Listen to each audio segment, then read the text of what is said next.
Б'ють пороги, місяць сходить, як раніше сходив. Нема січі, пропав той, хто всім верховодив. Нема січі, очерети у Дніпра питають, де то наші діти ділись, де вони гуляють. Так колись про ці краї і про зникнення Запорізької Січі писав Тарас Григорович Шевченко. Адже в ті часи, коли він відвідував ці краї, і в ті часи, коли тут проживали і воювали запорізькі козаки, Дніпро виглядав саме приблизно так, як зараз. Ми можемо це бачити, адже в минулому році, влітку, коли росіяни підірвали Каховське водосховище, вода звідси спустилася, і Дніпро практично повернувся до первозданного свого вигляду, до того вигляду, який був тут кілька сотень років тому назад, в часи Шевченка і в часи козаків, котрі проживали тут на берегах Дніпра.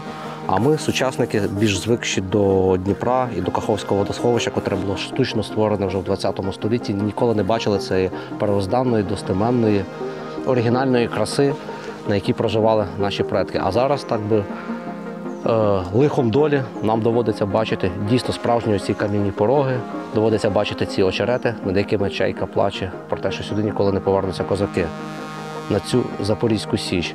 До речі, Запорізька Січ в нашій всій уяві завжди асоціюється всіх з островом Хортиця, що це була одна Січ. І, напевно, більшість з вас не знає, що Січей було насправді багато. Їх лише в цій околиці було близько 8, і та, що знаходилася на острові Хортиця, в сучасному місті Запоріжжя, вона ніколи не була самою великою і самою відомою. Це була просто одна з найперших січей, яка проіснувала взагалі буквально кілька років, а найбільші січі знаходилися в районі сучасних міст Нікополь та сучасного міста Марганець Дніпропетровської області. І тут знову ремарочка про область, як її правильно назвати, все ж таки Дніпровська область, Дніпропетровська область, Січеславська область.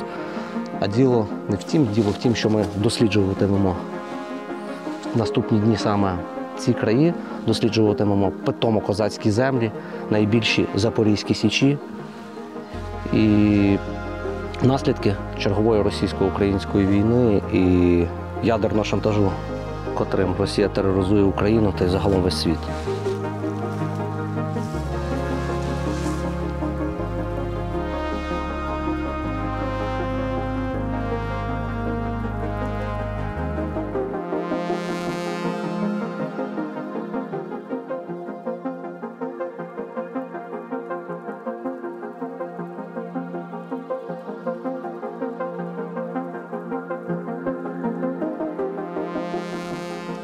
Якби ще я рік назад знаходився на цьому місці, то я був під водою. Тому що берег вже знаходиться метра 2-3 наді мною, тобто взагалі на 3-метровій глибині. А це частина дна Каховського водосховища, яке тоді в червні 23-го року підірвали, воно спустилося. А зараз це така природня перепона для наступу будь-яких військ. Чи то наших для звільнення того лівого берега, чи для можливої продовження загарбницької війни росіян, котрі б хотіли наближатися з того берега, вони теж не наблизяться, тому що тут краще за будь-яких людей обороняє все це болото, котре тут утворилося. Тобто, да, велика вода пішла, але, як говорять місцеві, що це болото ще кілька років буде висихати. От саме в цих очеретах тут такі утворилися трясовини великі. Але також, бачимо, і попрацювали наші інженерні війська, понатягали ще дроти додатково і все узбережжя замінували.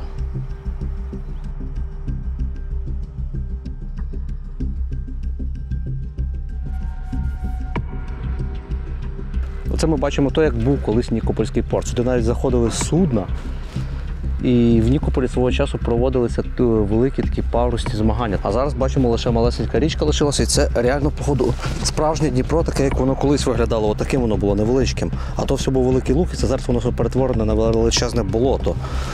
Це, звичайно, все неприємно, але найбільша небезпека взагалі сюди виходити на набережну і загалом вся небезпека Нікополя в тому полягає, що з цієї сторони стоять росіяни і зазвичай там стоять новобранці. Ті, хто нещодавно прийшов в російську армію, і всі називають, вони так називають, і І для нас це не секрет, що ця місцевість для них відіграє таке місце полігону. Тому, власне, постійно по Нікополю відбуваються такі рандомні прильоти. З цієї сторони тренуються російські артилеристи і російські пілоти FPV-дронів. Приїжджає молодняк, їм це дають, і вони кажуть, от є Нікополь, є цілі, вони тут літають на Нікополь і куди-небудь рандомно. Це можна бачити по всьому місту. Тобто такий тір. Так що Стріляють сюди по вас, стріляють по вашому району? стріляють і хорошо стріляють. Дрони не будуть. Були якоїсь шкоди наробили, тут хати є побиті. Тут рядом воно машину розбили в сусідки, підіть подивіться. А, прямо по машині стрільнули? Да. Ну, як гепнуло, так баба думала, сознання потеряю. Ну, вже рядишком усе. І щодня у вас стріляють, так? 10 разів на день, не тільки щодня.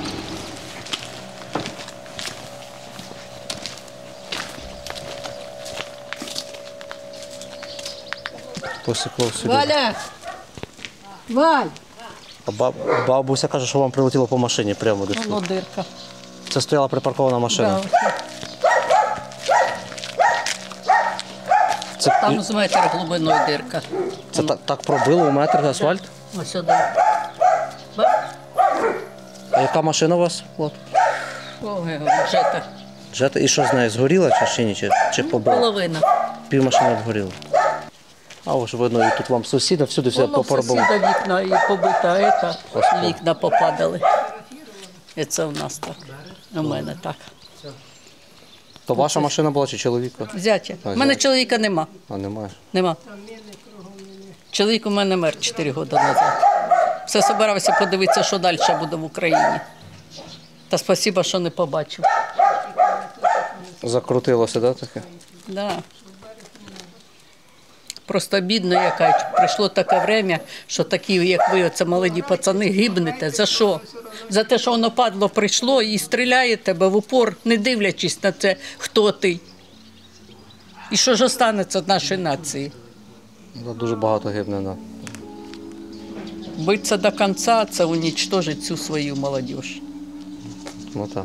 Договориться, это, я не знаю, Віддати? отдать на розтерзання в Україну, якщо договориться. Він же ж не, все одно не скаже, все, я на цьому не буду нічого далі йти не буду. Він, може, набереться сил та й далі піде на нас. Як отой Жириновський сказав, 5 лет не будет войны, а потом пойдем снова на это. Украина, какая Украина? Это, как они сказали, як він казав, Малоросія.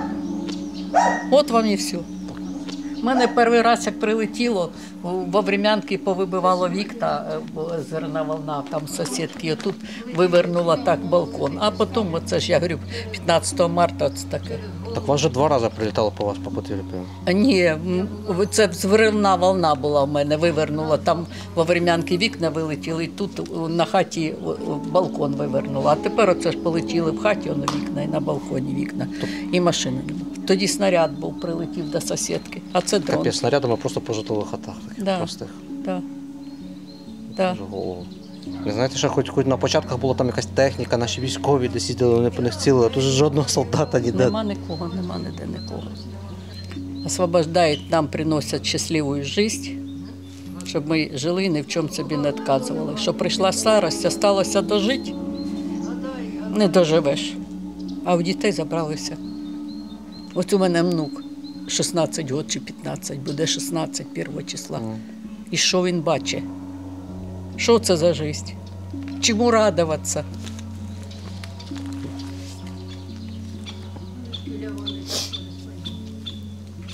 У мене сестра на тій стороні живе. Ви якось спілкуєтесь? А як же? Інтернетом? Ні, телефоном українським. А Я його- поповняю счет і все. Її ловить туди ще наш, так? Да? Да. І що розказує? Нічого не каже, їх ніхто не трогає. Танк проїжджав, каже, завалив забор там її і все. Хто його якраз, мабуть, на нашу, це ось отут, Знам'янка. Якраз стріляли, видно, по нашій стороні. І, видно, танком повалив. А так, а чого їм не жити? Пенсію дають.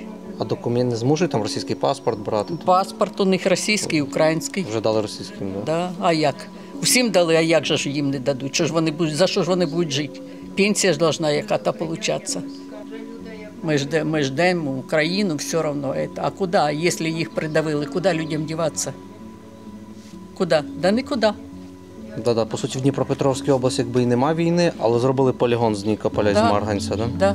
Да. Привозять сюди молодих. Да, от їдеш у Кривий Ріг, да, села. Люди там собі роблять, дивися на городах роблять, ніхто ніде нічого, ніхто навіть не чувствується, що там війна. Не чувствується, що війна. Ну, здається, вона зараз всюди чувствується, бо... Та ну там не стріляють. Даже то, я що не да. говорю, що там, допустим, от я завидую стороні. Третій участок, далі. Менше ж їх стріляють. У вас А там... тут взагалі. Це набережна, це тір, да? Це взагалі город такий, це взагалі кінець світу. Там нема нічого живого. І вам ж тут не сховатись, не сирена, нічого. Якщо ще в Куда? умовному Києві годить сирена, можуть люди піти в підвал, у вас прилітає в будь-яку секунду. Ви просто ходите і це у вас такий... А в мене підвал, ну ладно, в мене підвал. Я можу піти в підвал. Так воно ж мене накриє, та і все. У мене підвал такий десь упаде, воно і на то, і все. Так мені проще в Так хаті. суть в тому, що ще артилерія стріляє, потім тривога Да. включається. Да. У вас щодня лотерея тут, життя і смерті, так? Да. Не дай Бог людям всім дожитися до такого времени. Якраз плили на березі, втопилися.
У нас в нашому селі не дуже виїхали люди. Ми бачимо багато дітей, Так, таке навіть ті, життя. які Куди виїхали. виїжджаємо? Так. Приїжджали з Бросати Нікополя, де з Навіть Волновахи, ті, які виїхали на початку війни, вони всі поверталися. У нас, ну, от, якщо брати процентне співвідношення, ну, можливо, 80% залишилося. Ну, повернулися, залишилися, а десь 20 виїхало. Тобто у нас село в повному, практично в повному складі. А село у нас дуже велике, Олексіївка. У нас Олексіївка взагалі повністю 3,5 тисячі, але ну так виїхало, ну можливо 3 тисячі. Отак, у нас велике село. Скільки у вас до води, скажіть, от по прямій, тут через поле? 5 кілометрів, так? Це до води? Ні, А, це до росіян? від води до росіян. Ну, вони по Нікополю, бо от ми зараз ночували в Нікополі, то там всю ніч все гудить і Так вони стріляють. і день, і ніч. А І в нас таке саме. Ви думаєте, в нас Сюди так само стріляють сюди? У нас, виходить, стріляють туди, Ось птічник стріляють рядом, туди. через річку. Тобто все летить через Вони нас. все. Ми це все чуємо так само, як Ракети і... на Запоріжжя теж одна, чи отуда десь летять, із Крима, чи оттуда. А до води ходите туди? Я вчора була. Туди ми не ходимо. Ви були? Ми вчора, екскурсія в нас була. Ми ходили аж на Бистрик туди. І ви не боялись туди ходити? Говорять, хто підходить до води, що вони, чи вони дивляться, що ви цивільні? Звісно, вони все наблюдають, там все. Так, у нас люди вже до всього просто звикли. Вони наблюдають. Звикли до обстрілів, до всього звикаєш. І ми ночами і слухаємо. Ага. В деяких містах на Донбасі значно тихіше, ніж тут. Тут так У мене луплять. колись була ситуація, їхали з Бахмута, поверталися. Там все нормально, проїхали, і от взагалі все нормально. Приїхали сюди до 313, як почало гатить. З цієї сторони взриви, з цієї сторони взриви, вухо заклало. Коротше, ми єлі втекли відтуди. От вам з Бахмута нормально все, а тут приїхали.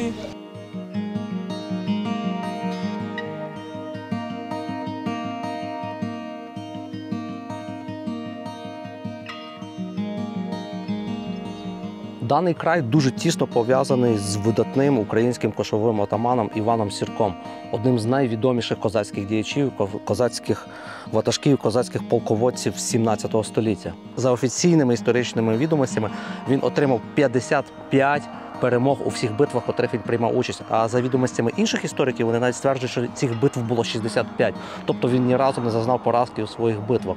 І ми зараз стоїмо на такому величезному кургані, могилі, де поховані рештки, останки Івана Сірка, довкола котрого за його життя та й після його смерті було створено сотні, якщо не тисячі легенд. І цей курган стоїть тут між селами Олексіївка, Каплунівка, і з нього відкриваються такі фантастичні вигляди і на сам Нікополь, на оці заплави Дніпра, на колишнє Каховське водосховище. Звідти видно, власне, атомну електростанцію, якою Росія тероризує зараз весь світ і Україну, і лівий берег Запорізької області довкола Енергодара, котрий весь є окупований. Це не є оригінальна могила Івана Сірка, хоч рештки його тут знаходяться. Адже цей курган насипаний лише у 2000 році, вже в часи Незалежної України, із-за того, що оригінальна могила знаходилась в селі Каплунівка, внизу біля річки, на самих берегах. За те, що Дніпро завжди розмивав воду, була загроза зсуву могили у воду, і вирішили перенести сюди. До речі, помер він не в цьому селі. Ніхто не знає, чому його тут поховали, напевно, з заповіту, тому що він любив це село.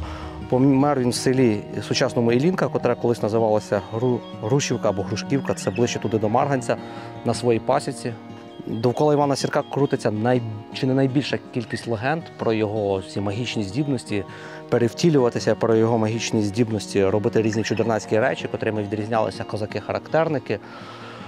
Але історично доконаним фактом те, що залишається, що він був ярим борцем проти бусурман, проти татар, проти Отаманської імперії. За його життя всіх дітей, кримсько-татарських, турецьких дітей лякали ім'ям Івана Сірка. І так вони боялися Івана Сірка, котрий вирубав тисячі представників Отаманської імперії і кримсько-татарського народу. Не знаю, чи це так випадково, чи це символічно, в нього на цьому бюсті, на цьому постаменті немає рук. І за однією з легенд, тому що історично це знову ж таки не доведено, що в заповіті Івана Сірка перед його смертю було вказано те, що коли його поховають, щоб йому відрубали праву руку, за іншою легендою обидві руки аби відрубали. Але потім, говорять, коли саме переховували його рештки, створювали цей новий курган, ті рештки знайшли начебто з 2 руками, але тоді там не було вже черепа і ще деяких частин тіла, які забрали в якийсь московський краєзнавчий музей, тобто росіяни його досліджували. Але саме тоді 2000 рік, це правління Кучми. Кучма був в таких дружніх стосунках з Росією, і цей череп начебто сюди повернули, він тут похований, якраз ми десь зараз стоїмо над ним, над такою видатною особистістю. Це реально, напевно, там з Дорошенком, Сагайдачним, Хмельницьким, Іван Сірко – це найвідоміший представник українського козацтва.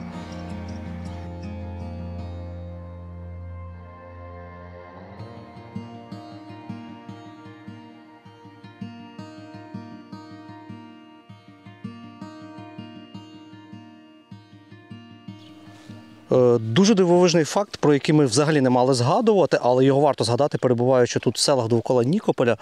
Це вражаюча заможність сіл, і просто кожне друге господарство тут чим займається. Дивимося, тут малина, тут ожина, там далі якась капуста, там персикові, там черешневі сади, і все таке заможне і все красиве. Тобто може жити українське село.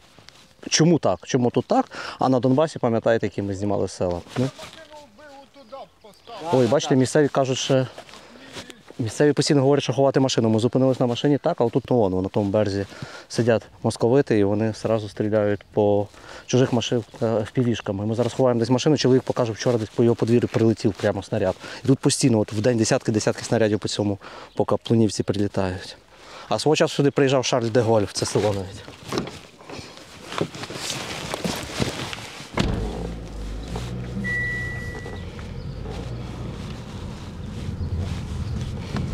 Це що від прильоту з дрону. А, це від дронів? Да. Це де ви на подвір'ї в себе назбирали? Ні, там. Сусіда, так? Да? Вишка. А, вони по телефонних вишках луплять, так? Да? Не тільки по телефонах, но і по башні у нас водонапорної. А сьогодні оце прилітало десь хвилин 20 назад, це куди лупило? Старе кладбище. По кладбищу? За кладбищем. А що по кладбищу луплять? Люди. Уборка кладбища, її стріляють. Серйозно? А, це перед Паскою люди прибирають зараз, так? Так, да, постійно стріляють. В селі всі чимось займаються. Малина, клубніка, таке село прям як... Ожина. Да, ми вас теж побачили на городі, ви щось робили, так? Да? Уборка. А все село у вас підприємці такі, якісь заможне село, так? Да? Хто помідори, хто А що так, овочами. так склалося, що всі такі, да? До роботи? Аби не війна, Да? лучше було б, жилось. Бо ті ж окупанти не жаліють. Хоч ви преса, хоч військовий, хоч медик будете одягнути. Угу. Вони не жаліють нікого. Ми хочемо могилу Сірка все ж таки ту оригінальну стару глянути і бігом звідси. Там тільки камінь стоїть. Ну, хоча б той камінь. Хто ж буде ризикувати, як не ми, то треба показати. А раптом вони зруйнують все і ніхто так не побачить.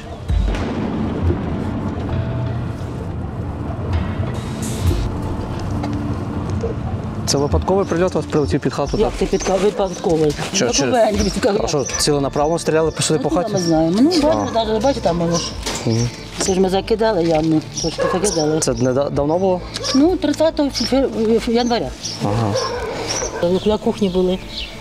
А це ваш чоловік його поранило, так? Да? Та, його тут трошки так. В хаті прямо прилетіли? Чи? В літній кухні ми снідали. Крышу разбила, Криша стенки разбила. побиты, там Стінки дырки там все по побиті, стенам. то вікна такі дві дирками. Половину нам дали, там перекрили, половину закрили. А зараз, от, якщо чую, от буквально пару хвилин назад, дуже по вашому селі, то сьогодні вже скільки разів по селу? 5. Вже 5 разів по селу сьогодні. Да. І утром Весь час, кожен день по вашому кожен селу. день. І ви в хаті просто отак. Ну а де ми? А куди нам? А куди нам дівати? Куди? Хто нам, кому ми нужні? Та що ж кому нужно? Десь людей приймають все ж таки десь Мы приехали А ви десь с були на... Донецкой области. А, ви з Донецької області года сюди? назад. А звідки саме? Донец, Торецк. А що ви так з однієї війни на іншу? Так мы же приехали, тут же тихо было. Звідси вже не тікають, тут А нормально. куда уже текать? Куда еще текать? Еще куда-то текать? Ні, ну це ж зараз може вони вже не будуть трошки. То вони так пропоздали. То вони у нас сюди 10 часов утра, як закон. По 5, по 7. То бы 9 было. Снарядів, так? Да, да. А це зараз обідня Оце було. щось трошки вони не пропоздали. Може, що я сапала на сьогодні груді. ракету Може, я на груді сапала, дали мені посапати, а то не дають. А ви тікаєте, коли стріляють чи ні? Чи ні? Ну, а я, звісно, ховаємося. Підвал десь? В хату. В хату просто? А воно ж як попаде, то й хата Ну, впаде. а в тому підвалі. Який шанс вижити є. Так, який? Завали. Тут хоч ми достану так поховати, а там взагалі. А ви з цього села все життя дуже? Да, все. Це ви пам'ятаєте, як внизу могила була Сірка, який переховували вже? Звісно, на школу ходили тоді, нам клуб. Так, А тут внизу лишився ще хрест, так? Да? хто? Хрест лишився, де він колись Да. раніше був похований. А, це даш туди треба йти далеко. Там стріляють дуже. Да.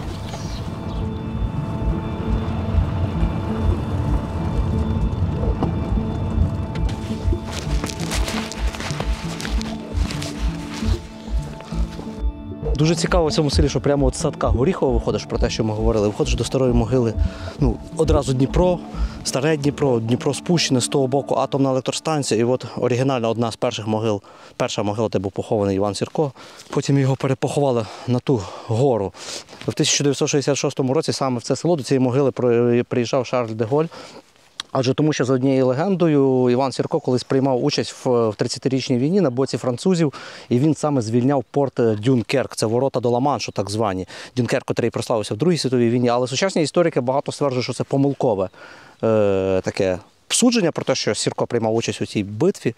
Але тому історія ось цих 16-17 століть, вона більше така вкрита міфологамами, ніж правдами, адже тоді не існувало там таких достеменних документів. Але історія красива, і Шарль де Голь сюди приїжджав, покладав квіти. А зараз це така дуже небезпечна зона, де всі говорять, що потрібно різко рухатись, тому що це якраз старе кладовище, і тільки сьогодні сюди вже було 6 прильотів. Тільки не стойте, тут дрони, вас Там ми ж бігом, да, нас всі ховаються, а ви стали по центру. ми ховаємося.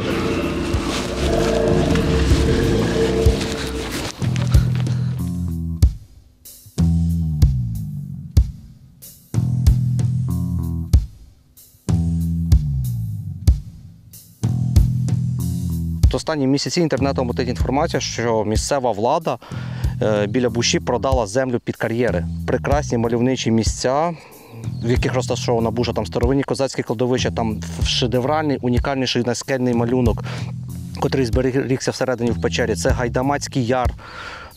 Феноменально красиві місця, і вони хочуть перетворити це історичне, таке заповітне, прекрасне місце на щось подібне, що згодом воно буде виглядати ось так. І тому хащі закликають всіх зробити суспільний розголос, приєднуватися до поширення петицій до поширення інформації про те, аби не допустити знищення такої історичної важливої пам'ятки в історії України, в історії Поділля, в історії Вінниччини, аби вона не зникла і не перетворилась на такий кар'єр. Дуже важливий момент в історії Придніпров'я, оцього Дніпропетровської області, є момент індустріалізації, який тут почав розвиватися під час радянської влади, коли тут відкрили великі залежі залізної руди. І, власне, з цього походить назва міста Марганець, адже там марганцеві руди. Я свого часу, коли був, навіть пам'ятаю, школярем, я думав, що і місто Нікополь названо за рахунок нікелевих руд. Насправді трошки не так. Так, довкола Нікополя є ось такі гігантські кар'єри з такими просто монстрами-кранами, які мене захоплюють, і я без задоволення навіть полазив по цих таких кранах, тому що це дуже цікаво, дуже красиво, знаєте, така босяцька хлопчацька душа манить. Але назва Нікополь якраз походить не від цього. Назва Нікополь походить з грецького проєкту російської імператриці, російсько-німецької імператриці Катерини II, яку росіяни називали Катерина Велика. Чому ж її теж і називали Катерина Велика? Адже це була, ну, знаєте, така імператриця, яка хотіла реально там зазіхнути до масштабів Римської імперії або Візантійської імперії, чи Священно-Римської імперії. У того, власне, відбувалися російсько-турецькі війни. Вона хотіла перемогти турків і хотіла вийти зі всіх сторін до Чорноморя, завоювавши Грузію, завоювавши все Північне Причорномор'я. Пам'ятаємо 1790-1780-ті роки російсько-турецькі війни, коли власне Північне Причорномор'я приєдналось до Російської імперії. Так само були плани туди, на Південне Причорномор'я, завоювати повністю Грузію, Вірменію, цей весь Кавказ. Але в ідеї Катерини було врешті-решт ці землі об'єднати в велику таку Руську імперію і назвати її там Нова Візантійська імперія, і щоб нею правив новітній цар Константин, котрий би сидів в новоствореному Константинополі або в Москві. Ну і в той час, коли з'являвся цей грецький проект, на території Причорномор'я, на свіжовідвоюваних землях засновувався ряд величезних міст, котрі називалися на грецький лад. Це як Одеса, це як Херсон, це як Севастополь, це як Сімферополь. Це і, власне, Нікополь, що з древньогрецької це в честь названо святого Микити, святого Нікіти.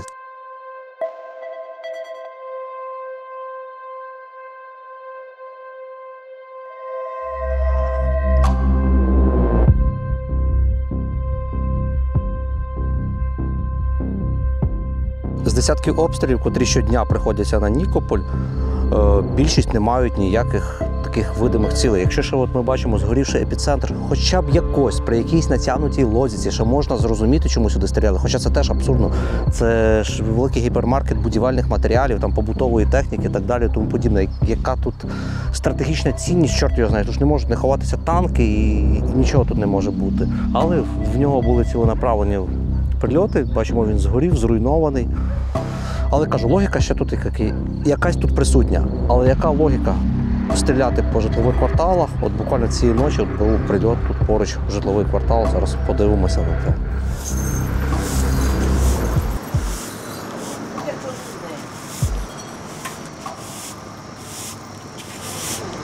І вас же сюди прилітало в цей район, да? Ви так спокійно замітаєте, привикли? Не чіпайте мене. Ви на нервах, так? Да? Ні, ну а ви як?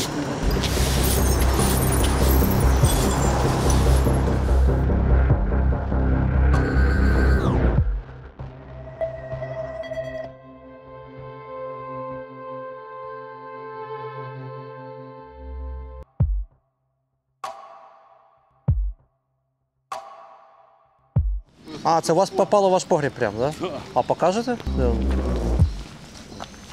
Якщо б не мій погріб, ще б, може, кого і убило, не дай Бог. Погріб прийняв на себе, так? Ну все, бачиш. Оце вона тут. Оце гадость сюди от і попала. Ну, похоже на снаряд більше, ніж на дрон, Ну да? так ні, а який дрон? Це снаряд, це да. снаряд, і просто що це попало туди внутрь, і що ну, там всі осколки і остались. Колись викопав погріб. Ну, якби да. не він, Ваш погріб спас двор, так. Да, як тверде бабахнуло, все, це хана було б тут всьому. І погреба немає.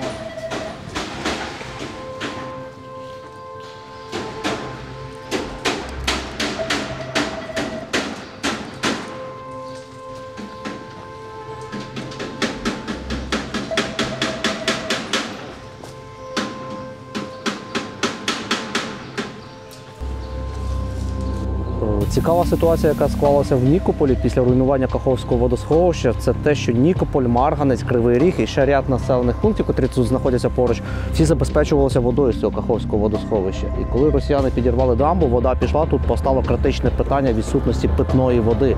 Люди залишились без води. Почали тягнути водопровід від Запоріжжя аж сюди. І от ми бачимо, це елемент, фрагмент будівництва цього великого водопроводу.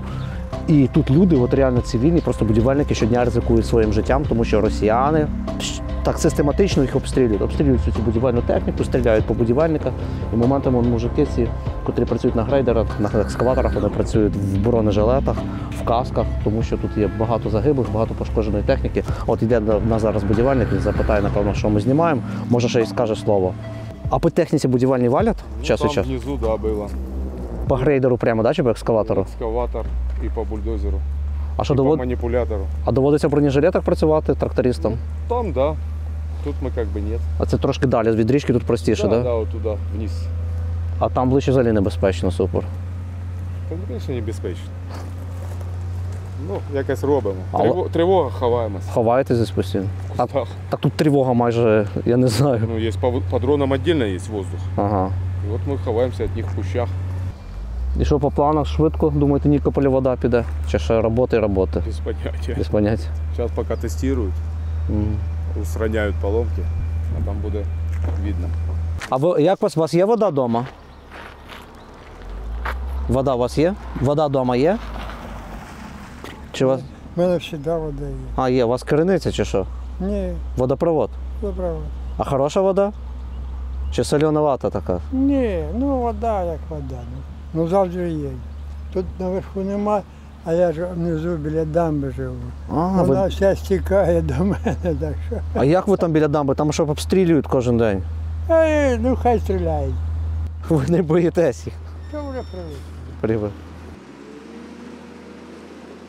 Вон, власне, перед нами просто на тому березі видно окуповану частину Запорізької області і видно Запорізьку атомну електростанцію, тобто місто, в якому ховаються російські війська, і за рахунок цієї атомної електростанції вони прикриваються. Саме звідти вони роблять оцю величезну кількість обстрілів, артобстрілів, FPV-дрони звідти запускають, іначе нічого у відповідь їм не можуть зробити. Тобто такий атомний тероризм. По-перше, що вони шантажують весь світ тим, що ми можемо тут в будь-який момент підірвати цю атомну станцію. Там кілька разів нещодавно були такі фікції того, щоб начебто українські війська обстріляли цю атомну електростанцію. Але насправді вона настільки захищена, що там навіть артснаряд нічого не зробить, там потрібна серйозна якась така детонація, прямо як Каховську ГЕС підірвати, щоб з цієї станції щось зробити. Там більша небезпека є за того, що пішла вода звідси, і в один момент була проблема з охолодженням реакторів, за цього могла статися трагедія. Граната в руках мавпи, котрою вона шантажує весь цивілізований світ. От вона знаходиться прямо там. І вони сидять собі там в безпеці, попивають каву і кошмарять от просте цивільне місто. Луплячи всюди, просто луплячи всюди. От стоїмо під 9-поверхівкою, вибиті вікна, зруйнована вежа, згорівший епіцентр прямо перед нами. Такий.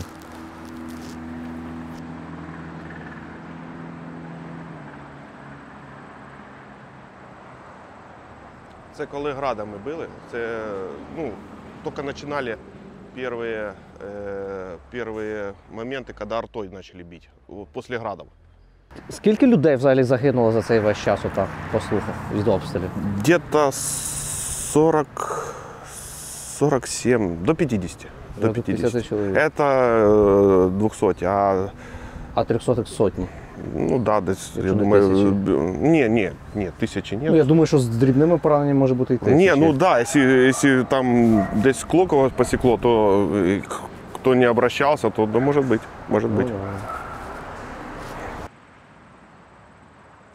Оце нас привезли показати, сказали, що тут трагедія сталася, да? У 22-му році. Повністю Це в 22-му році, правильно? Да. Виселили всіх людей з того під'їзду. Це вночі влупили так сюди? Чи? Вночі. І багато людей загинуло там? Ні, щастя. Да, А, ніхто не загинув взагалі? Ні. Дивом, так? Случайно, да.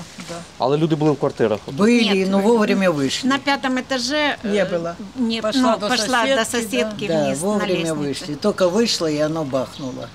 Тут три раза был выбух. Он, бачите, Ось подъезд під'їзд тут, той.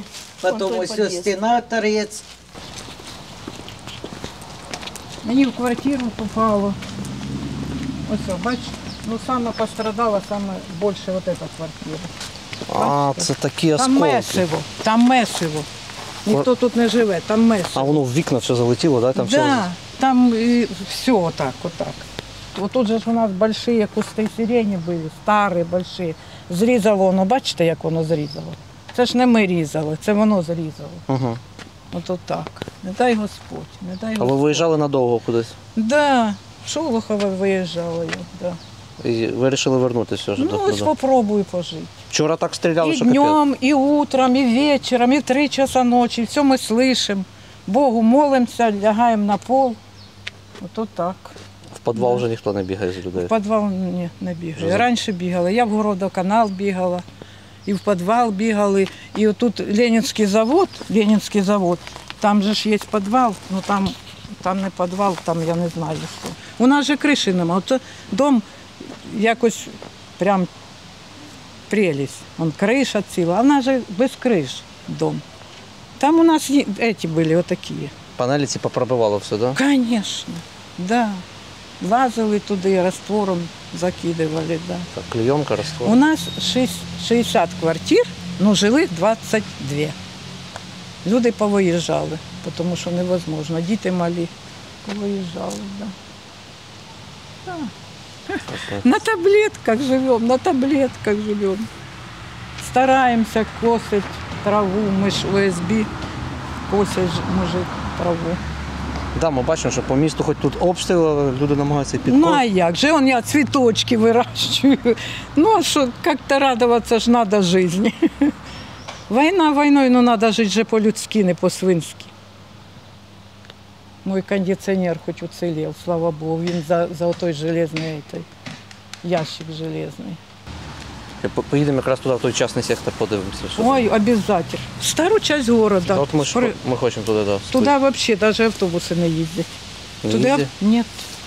Це дуже небезпечно. туди. Звісно. Поїдьте, да, і подивіться стару часть. Там уже людей нету.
Найбільш запорізьким краєм якраз являється місцевість довкола Нікополя і довкола Марганця. Тут в цій місцевості було 5 запорізьких січей. Ми зараз стоїмо на місці, де знаходилася Микитинська Січ. Микитинська Січ відома тим, що сюди після гноблення поляками втікав у 1647 році сам Богдан Хмельницький, а вже в 1648 році він зібрав тут перших 300 козаків своєю промовою, змотивував їх почати повстання проти поляків.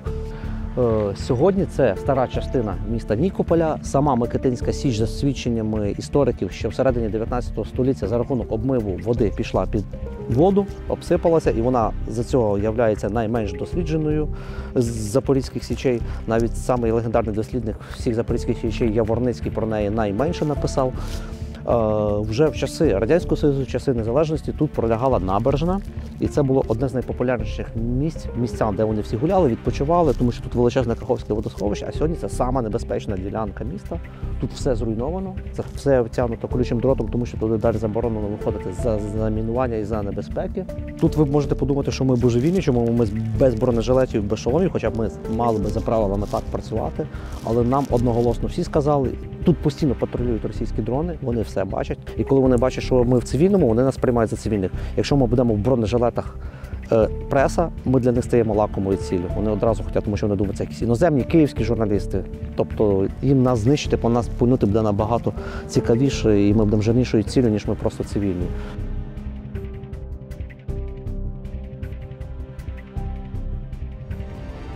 Ось о, хлопці, дивіться, що на нас потім прилітає. Ось о. Тобто це ви думаєте після знімання, якби ми не знімали, то росіяни б не стріляли, так? Та я не знаю, чесно. А чого ви тут ще живете, якщо тут так стріляють? Тут все розбито. Нема куди виїхати. Та ладно, хоч би наверх, там пустих квартир сотні. Ну, коротше, ми рухаємося, бо тут небезпечно, тут весь час таке прилітає, так? Я вам про що не кажу. Тут в Нікополі був яхт-клуб, і він був відомим тим, що на Каховському цьому водосховищі проводились прямо цілі величезні змагання до війни, і люди тут плавали. Змагання проводили на озері. І сьогодні він теж повністю зруйнований, вода відступила, ще згорів, його весь обстріляли. І тут на цій набережні практично ніхто не живе. От такий моментами реально маргінальний лише елемент залишився, котрий поодиноко десь там в якихось будівлях лишається. Ну і позаселялись лише фазани. Ми бігаємо всюди, бігають фазани. Звідси вже повиїжджали люди, видно, колись була така непогана будівля, заможна. Тут, правда, Волга стояла, ця Волга згоріла, ця стіна обсунулася. Тут все розбито, все попалено. От такі реалії Нікополя на Січеславщині.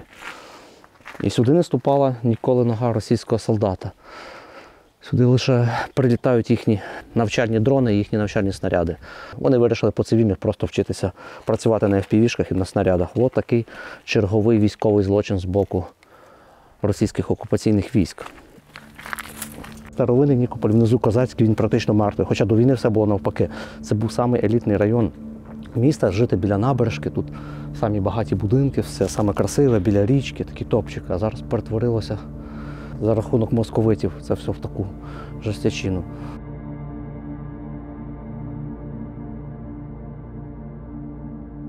Над вами дрони літають, ви не боїтесь так йдете вулицею?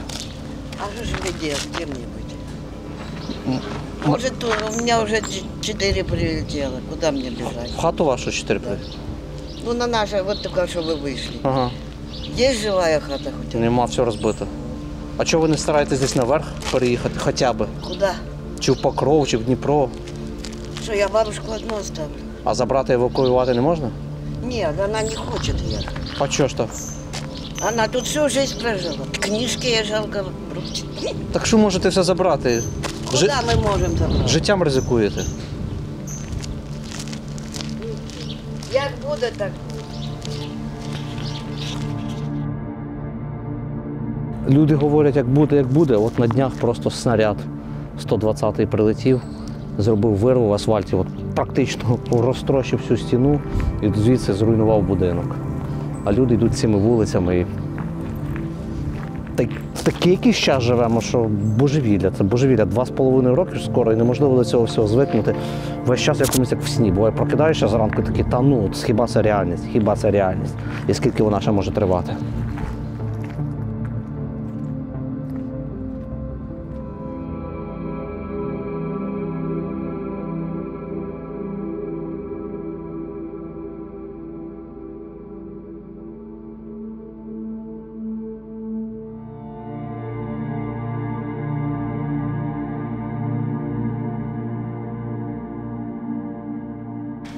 А по вас не стріляють, що ви працюєте? Бо ми щойно говорили з тим, що воду тягнуть мужики, то по них постійно луплять там. И по ним стреляют, и по нам стреляют каждый день, постоянно. И притом по несколько раз. Сегодня только дроны несколько раз, я же их не считал. Ну, сьогодні тихо відносно, да. Относительно, хотя суббота... Ми вчора були, ми теж знімали. Вчора був кошмар з утра. Да, кошмар. То вы не были в среду, блядь. Тут такое было. Прилет, вот здесь было куча. Приехали к вечеру, видишь, крыша. Уже вечером она, а там же обвалено все. Вечером тут все чисто, дорога чистая, он только, ну, вывезут со временем. Ну что, тут один прилет, вон, тот склад. Тут захватило этот дом. Через 2 дня этот дом опять ударили. Ну, не успевают ремонтировать. А ремонтная служба приехала, сразу сделала, в тот же день. Психологический аспект, что люди, вот война, идут обстрелы, А тут выходят госслужбы эти и начинают убирать. Нету руин, развалин. Да, есть повреждения, есть раненые люди. Но такое, чтобы, понимаешь, это давило психологически. Так що, ви хочете сказати, влада місцева нормально, да, працює, молодці? Недостатки. Покажи мне ту власть, которая была бы идеальной. Ее все равно будут недовольны любой властью, самой золотой, которая будет давать тебе деньги и пирожки бесплатно. И все равно она будет плохая. Но когда есть основные функции, выполняют, да, это уже очень значимо. Но не все люди адекватны. Ты спросил бабушки, блядь, у нее 4 класса образования, она тебе нагородит такую хрень. Ну да. У меня 4 образования. Я могу спокойно анализировать, аналитически мыслить, оценивать. Ты спроси меня, а что? Ага. Так ви працюєте теж в ДТЕКу, да? Нет. Чи ви живете тут просто? Я здесь живу, но не здесь, я немножко дальше живу. Дуже прикольна, автентична така стара вулиця Старого Нікополя, в якій би хотілося знімати туристичні, приємні хащі, розповідати про історію кожного будинку, залазити в підвали, спілкуватися з місцевими жителями не про війну, а про історію і про цю занедбаність, тому що це не до війни, бачите, є зруйновані старовинні такі будинки. Ну, така шарм і естетика.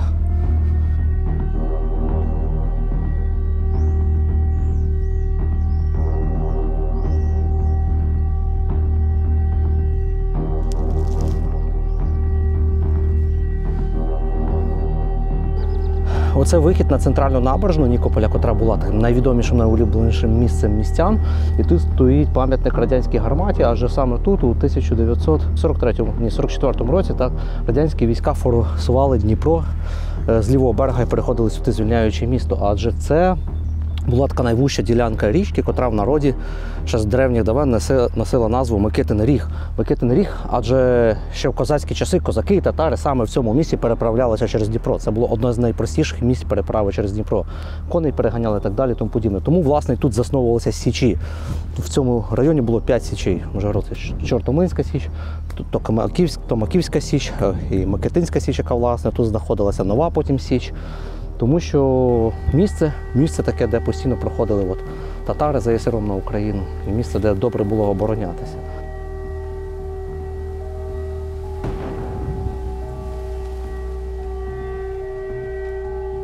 Ми йдемо територією колишньої Микитинської січі, це зараз центральна частина старого міста. Тут взагалі немає людей, тут лише собаки бігають під сирену, і щойно лунав такий звук, що загроза артилерійського обстрілу. Ми чули вже збоку, щойно прилетіло кілька снарядів.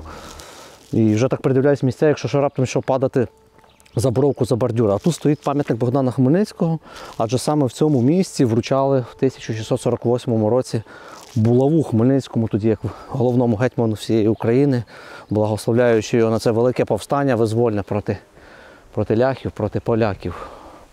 Бо так-то, Зіновію Олексію, друже, ти все віддав приятелям, а їм байдуже. Отак писав Шевченко теж про Богдана Хмельницького, котрий вступив в союз з росіянами, і їм байдуже. Вони говорять, що все то таке було наше, що ми тільки наймали татарам на пашу. Тобто росіяни ще в той час говорили, що це вся наша земля, і ми її тільки давали на пашу татарам і полякам. Нічого не змінилося. Пройшло вже з 1600-х років, скільки понад 300 років, і росіяни далі говорять, це наша земля. Хоч в той час тут жили козаки, і зараз тут живуть козаки.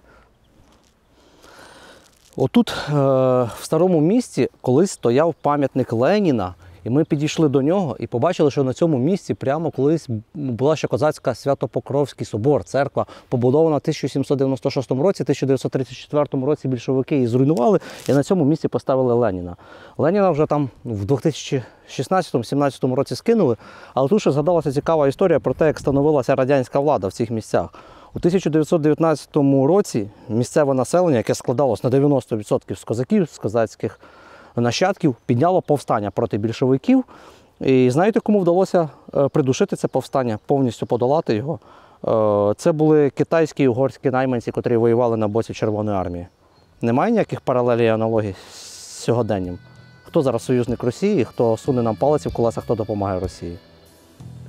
І тут знову питання, чи історія не циклічна, чи в ній щось не повторюється, чи не залишаються покидьки покидьками, а зло злом. Чайка скиглить літаючи, мов за дітьми плаче, Вітер віє, сонце гріє на степу козачим. На тім степу крізь могили стоять та сумують. Питаються у буйного, де наші панують. Де панують, бенкетують, де ви заварились. Вернітеся, дивіться, чи да похилились. Де паслися ваші коні, де тир зашуміла.